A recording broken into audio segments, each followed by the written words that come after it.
Everyone, welcome back to my new mini blog. তো কেমন আছো তোমরা সবাই? আশা করছি অনেক ভালো আছো আর আমি অনেক ভালো আছি। তো আজ অনেক দিন পর আবার চলে এসেছি আমার আরো একটা রিসেপশন ব্রাইডাল স্টোরি তোমাদের সাথে শেয়ার করতে। তো চলো ভিডিওটা শুরু করা যাক। ব্রাইডাল লোকেশনটা ছিল আমারই গ্রামে। তো চলো তারপর ওকে আমি শাড়ি টাড়ি পরিয়ে নিয়ে চলো ওর কাছ থেকে শুনে নি ওর আজকে কেমন লুক চাই। হাই প্রিয়াদি, বলো তোমার আজকে কেমন লুক চাই? সাবেকে আনা মাথায় ঘুমতে দেওয়া থাকবে আর মেকআপে যাবে সব। আচ্ছা,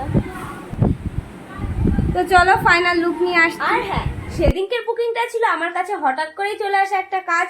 কারণ যেদিন এই রিসেপশন ব্রাইডটি ছিল সেদিনকেই তার ফ্যামিলির লোকজন আমার সাথে কন্ট্যাক্ট করে আমাকে বুক করে।